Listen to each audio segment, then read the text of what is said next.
huracán. Let's talk about hurricanes.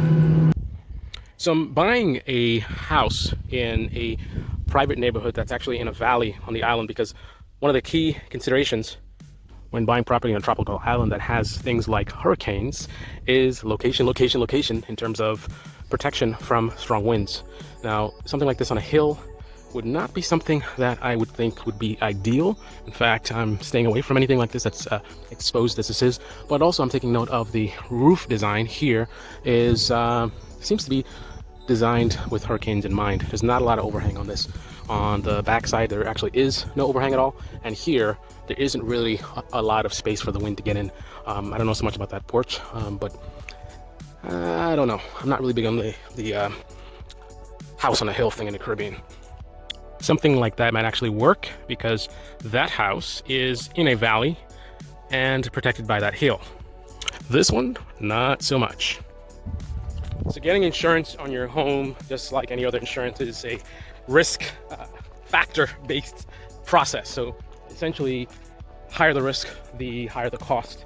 Lower the risk, lower the cost. So when you're looking to buy a home in the Caribbean in an area where it is susceptible to things like hurricanes, you're gonna pay a lot. Now, if I remember the numbers that I had on my wonderful spreadsheet, one of many, I think the cost monthly was somewhere in a range of $400 to $500, which is a lot of money to pay for insurance. So certainly, if you're looking to buy property in the Caribbean, you want to pay close attention to that cost, and also the details surrounding that, because you don't want to be paying all that money and then you have a hurricane and your roof gets blown over and find out that your coverage actually sucks. I recently heard about someone who I think claimed close to 6 figures as a result of losing their roof. So yeah, you're gonna want to make sure you have adequate coverage. If you're thinking to yourself, why is it I keep talking about hurricane, hurricane, hurricane? Is that the only factor to consider when you're looking to buy a property in the Caribbean? It is not, but it is one of the bigger risk factors and also cost factors, and therefore warrants the additional attention for sure. Don't get too caught up in the prices and the location and the beauty and all this kind of stuff without paying attention to a significant detail that can bite you in the butt. So let's be a little bit precise here. Equity units insurance. So actually, I was let's see. Yeah, so $583. That is per month home insurance. And just while we're at it, take a look at electricity. So that is $150 per month. Yeah. Some other things you want to consider is crime, the cost of living, so groceries. I think we covered electricity as well, which is very high here. So look into things like solar panels in that case. Also, you also need to look at the infrastructure that's providing that power. So in terms of power outages are very prevalent on this island. So these are things that you need to think about, whether you want to get a backup generator, get a solar powered system, or other cost saving measure. But this is definitely things that you want to pay special attention to looking at buying property in the Caribbean. Another thing to consider is the economic conditions. I mean, this is something you should be considering regardless of where you're looking to buy property, but in particular in the Caribbean, because sometimes you'll find great opportunities, like I pointed out in Puerto Rico, in the U.S. Virgin Islands. I believe the Dominican Republic has opportunity there as well. But you want to do your homework and get a handle on how things are doing economically. Are they on an upswing, a downswing? Things are kind of stagnant, because that's going to affect your future value of the property. Now, you may look and be holding it long term, but here's the deal. What if things don't go your way and you need to bail? It's a good thing to know what the property is going to be worth potentially. I mean, you wouldn't want to buy something that's going to depreciate potentially significantly in short order, and then you find yourself in a situation where you want to sell it and you lose a lot of money right off the bat.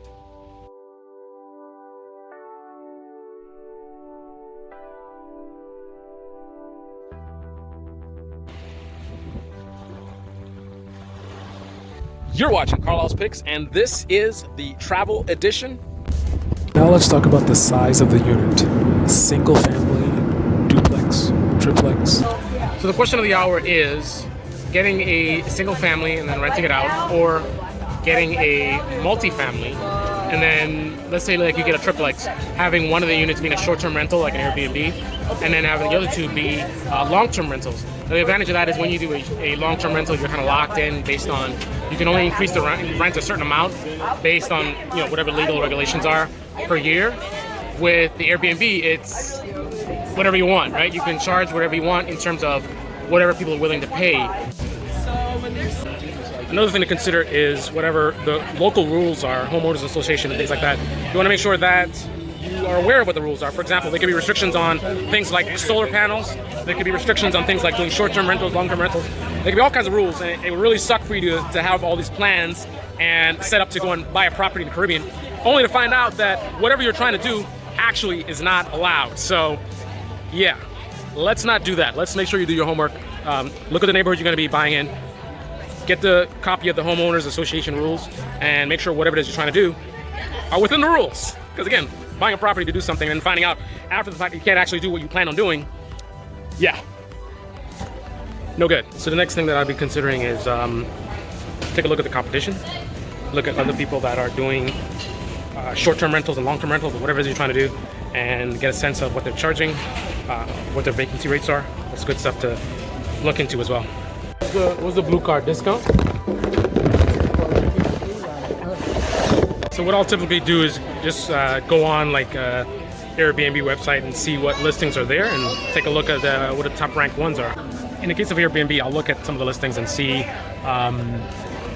basically look at their calendars and see how far into the future I have to go to actually have availability. That gives me a sense of what the vacancy rates are for the top renters or Airbnb hosts, whatever you want to call it. And then I'll use that as a baseline, because I'm looking basically at the competition and what I'm competing with. That's a good start, pretty much.